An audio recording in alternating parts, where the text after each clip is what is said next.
Yo, what's good, YouTube? Zamcro here, aka Scoop, back with another draft analysis. We are back for season 4 of the Pokemon Battle Federation, and of course, we won season 1 and 2. Came up short in season 3 by like 2%. No, it was more like 12, 13% on a Selgor sludge bomb onto a Clefable. But we are back for season 4, and we're looking forward to the future and grabbing another championship with the Pokemon Battle Federation. Everybody knows this is my first league, and this is the league I take most importantly, the one I invest the most time into. So that being said, let's go ahead and hop into the PBF Twitter account here. As you can see on screen here, there's of course me, coach of the Blackmont Rye Cougars, PBF veteran, St. Louis Carbines, Andy, my good buddy, and then we have Champ 3057, coach of the San Francisco Arcaniners. Shout out to George Septon MC for the team name pun. He uses that in his leagues or whatever. And then we have returning from season 3, Dallas Staryu Poketai. He's becoming a friend, as is Champ. And then we move down here to move down here to the Lacunusa Lucarios and that Mad Brim. He's a pretty good guy. He's coming back from season. I don't think he was in season 2, but I know he was in season 3. So he's coming back for season 4 as well. Same right here. As you guys know, Ryan Kirkpatrick, he was a playoff contender last season. He is rebranded from the Liverpool Linoons or whatever to the RB Leipzig Zigzagoons. I guess that's how you say it. I'm not real sure, but he's back from season 3, looking to make another playoff run. And we have Skyrise coming back, and that's very good because he was one of 3 people that beat me last season, and he's coaching his Goldenrod Zipstrikers again. He didn't finish out last season, but I've looked for him to make some noise this season. He's a really good battler. And we have my boy Noodle, coach of the Toronto Star Raptors, coming. He is joining the league this season. Really happy about that, so we'll see what he can do. We got a guy named Rob, new guy from the qualifiers tournament. Virginia State University, Virginia State Braviaries. So we'll look for him to make some noise too, as he's a new coach. The rest of them are new coaches. Houston Rodham's Nazarmat, so we look for him to make some noise as well. And Spazzy Platoon, coach of the Seattle Thunderbirds. Look out for him. Drafted some fucking AIDS. And then Slow Formula, Chicago Ursaring, coach of the Chicago Ursaring. And we look for him to make some noise. These are some pretty solid competition in my opinion. Um, highest competition we've had in all 4 seasons in my opinion. We do miss Andy from season 2, coach of the Wiltshire Weevilles, now the Bexleheth Bisharps, however you say that. And then, of course, we miss Diego, the owner of the league, who won't be returning for season 4, but will be returning for season 5 when we hop back on the Wi-Fi. That being said, we did move to Showdown, if I didn't say that already, because of Pokebank being bullshit. So that being said, we can just hop into the my showdown here. We'll hop into showdown here and get on with my draft. First mine I drafted was Manaphy, my boy Bash here. Don't really have to say anything about Manaphy. Base 100 shots across the board, and has the infamous tail glow, which is really good in the format. Calm Mind, Rain Dance, Hydration, Walking Berry, Rindo Berry, Life Orb, Leftovers, really bulky water type. Has everything you could ask for in terms of move pool, U-turn, and knockoff utility. Just a lot of good stuff that can be ran with Manaphy. I don't think I have to talk much about it, so I'm actually just going to move on to my next pick because everybody knows how damn good Manaphy is. Can be, like really bulky with some funky EV spreads and just like a tail glow, throwing it like, just a modest nature, and the tail glow. It's just a lot of great things you can do with Manaphy. Joey Pokemon used it in the UCL, and he was going to use it in the I'm sure he would have used it to the best of its abilities. He runs some very interesting sets, and it's usually his win condition. So try to take notes from that and do that myself. Next up, fairies are very prominent in this generation. So my next pick was going to be a fairy resist that can punch holes in teams, and this is a value pick. Used to be tier 3, now tier 2. We got our girl Niddle Queen here, Duchess, with the you know lackluster stats, to be honest, but its ability, sheer force, poison point, and rivalry make up for that with its insane move pool and ability to hazard stack. Can go physically offensive, physically defensive, especially offensive, especially defensive. Taunt, toxic spikes, stealth rocks, sucker punch, just everything you could ask for in a mon. Really nice utility, really good bulk, and really good offensive prowess. Has the ability to pursue things that don't want to stay in, just for a little bit of chip damage, and so yeah, I've used it. I used it last season of the Major League Pokemon, and it was really good for me. It took me to the finals where we did win, and we're gonna try to use it to the best of its abilities again.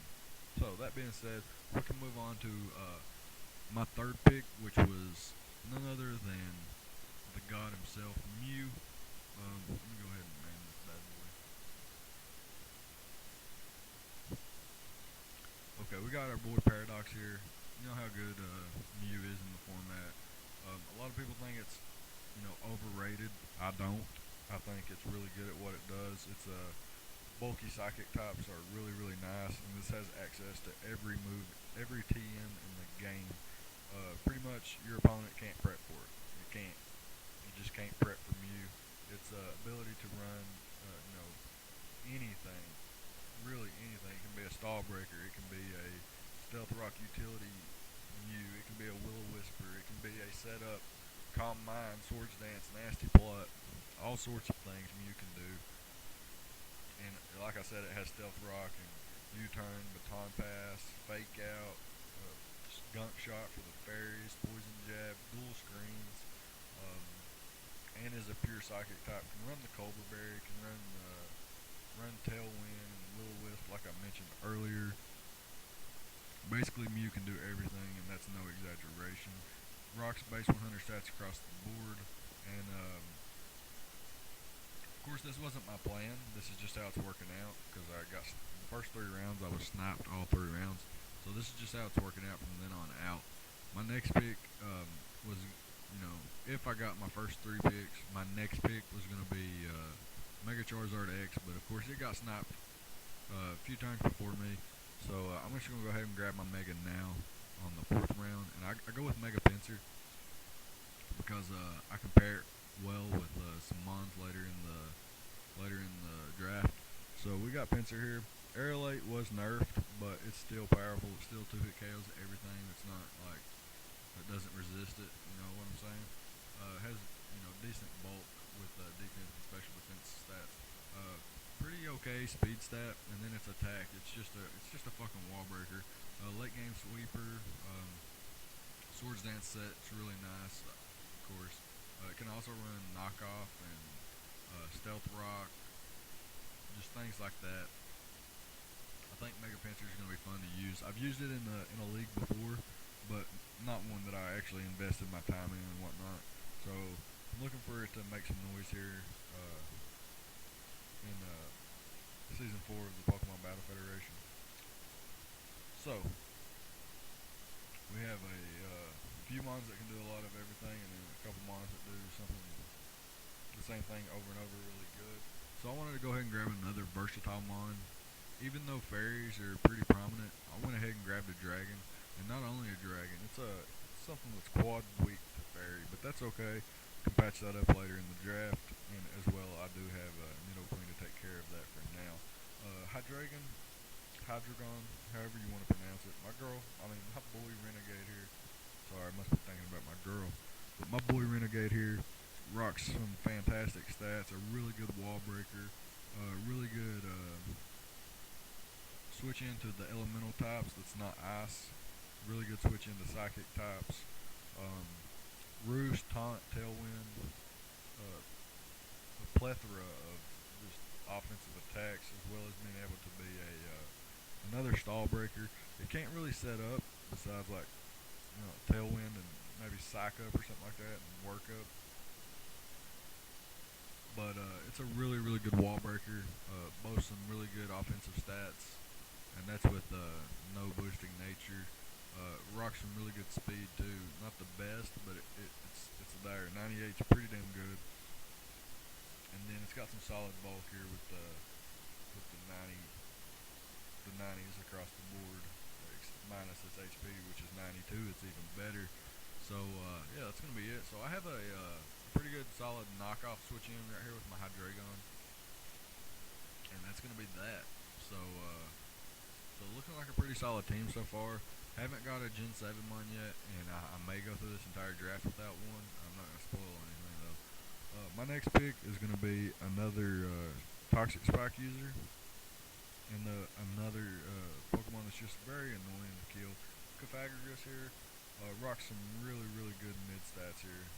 145 defense, 95 special attack, 105 PBF. Really slow, but a really good Trick Room user. The ability Mummy is just too fucking good. Really, really good. It's not a very versatile Pokemon, but it can do a few things, and it can do those few things really, really good. Calm Mind and Nasty Plot, Will-O-Wisp, Hex, Toxic Spike Hex, Knockoff, Utility, Destiny Bond, Disable, and its ability Mummy is really good, like I mentioned if I didn't say that already. Trick even, Guard Split and Skill Swap, Trick Room, I already mentioned that. Just really, really good mod in the format. Very excited to use Emboar here. And with that being said, we'll go ahead and move on to round 7 of the draft. I drafted a Wall Breaker, a Fire type, Emboar. My boy Diesel here. Let's go ahead and give him his nickname. Okay, there we go. Really good Wall Breaker, Blaze, Reckless, probably Reckless most of the time. Insane attack stat. Not quite as high as Mega Pinsir, but with Reckless and being able to run Adamant because Jolly don't do shit for you, plus a Life Orb or a Choice Band, just fucking wrecks things. Pretty good moveset. Not gonna lie, it gets Scald, it gets a Grass Knot. That's pretty interesting in its own right. Will-O-Wisp, Taunt, really good mon in my opinion. I think it'll work out great for the team. Solid wall breaker. And then my next pick, I needed some more hazard removal to take a little pressure off Mew and to help Mega Pinsir synergize a little bit better. I'm gonna go ahead and pick up Donphan, my boy Charles here in the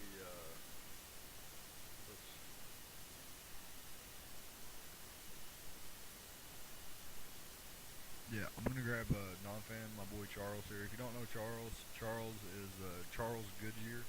He made some tires a long time ago, and those tires are a brand name tire now. And this thing is like a wheel, so whatever. Very unoriginal, but that's okay with me. Very good Assault Vest Rapid Spinner, a good Stealth Rocker, very powerful Earthquake, and as you've seen in the GBA, Envy turned this thing into a Rock Polish Sweeper, so that's very interesting in its own right.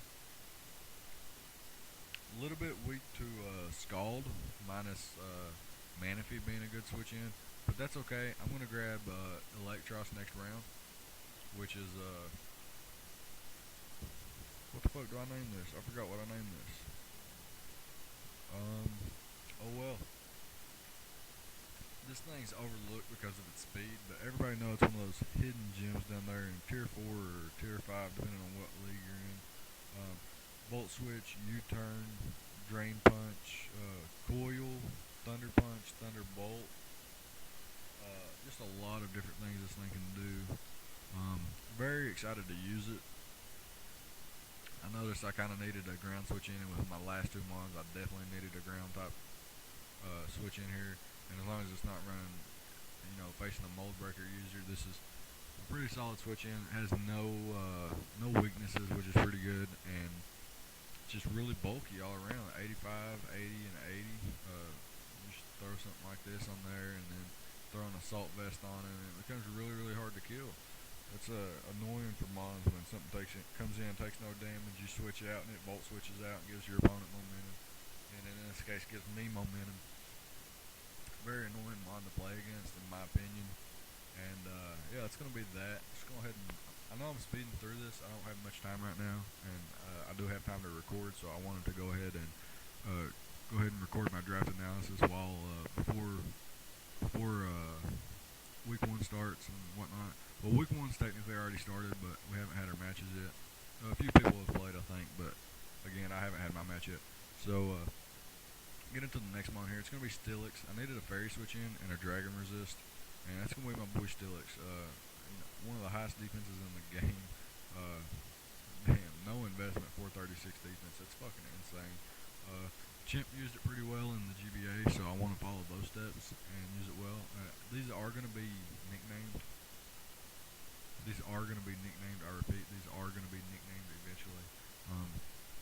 Just haven't had time to put thought into it yet, and that's going to be my reasoning on that. So another stealth rock user, or a phaser. Actually, it's a pretty decent hard hitter there, and like I said, a fairy type switch in and a dragon resist, the ability to taunt, a curse sweeper even. Could be a very interesting mon for the team, and yeah, that's gonna be it. So not the best synergy and not the best utility so far, and that's not gonna change. I do make a mistake in my draft, and I draft Diancie, but I actually don't have enough points for it, so I actually have to reverse that and go ahead and pick up Miltank, which is fucking fine with me. I love Miltank. Everybody knows I love Miltank. I use it just about every chance I get. Thick, fat, really good defense, really good speed, and really high HP. Thick, fat, and scrappy, and sap skipper, all great abilities. The ability to toxic stall mons is very important, as well as having a cleric and another stealth rocker. Like I said, this thing has really good speed, so I can speed creep certain things and make sure that I can throw off a toxic before it can do anything to me. It's a really good switch into things like Weavile and Charizard X and just a lot of things. It's really, really bulky. Has the elemental punches, I think it gets all of them. Does it get fire punch? I'm not sure if it gets fire punch, but it does get a plethora of moves there. Very happy to have Miltank back. I used it in the IPL season 4, but of course got a little uninvested there towards the end of the league and didn't really get or I guess towards the middle of the league, and didn't really get to showcase Miltank's abilities, and ended up not making the playoffs. So got my boy 2%, got my boy Steelix here. Still not sure what I'm going to name Steelix. Not sure what I'm going to name Electros either. We'll move on over here to, okay, all these mons are nicknames, so that's really good and important. Makes draft league format more fun when everybody nicknames their mons and whatnot. So yeah, that being said, we do have Diesel, Charles, Electros. What would I name this? Not sure. If you got any suggestions on what to nickname an Electros or a Steelix, leave them in the comment section below there. And that's gonna be it. It's gonna be it. So as you can see here, they have posted the week 1 matchups, and they have a poll going on here. Who's gonna win season 3 or season 4? Excuse me. A returning coach or a new coach? It looks like 65% said a returning coach. Again, here's all the players that are joining the league, and then here's all the players that are returning to the league. So really, really good. Shout outs to our analysts. We have a few analysts that's going to be joining the league and going to be uploading to the PBF Twitter, which I will leave a link in the description below for the Twitter link here. I mean the YouTube link, as well as the Twitter link, and yada yada yada. Back to this for a second. Well, I guess I can close that off. Show off my boy Raikou here. It's gonna be it. We're gonna be looking forward to a good season. Let me know what maybe you would trade in my draft. I can trade now. Free agencies are unlimited up to week 6. Trades are also unlimited up to week 6. So like after week 6 completes, not like once week 6 hits, you can't trade anymore. It's after week 6 ends. So that being said, leave your thoughts on my draft and all that good stuff in the comments below. And I'll see you guys in week 1. Thank you for watching.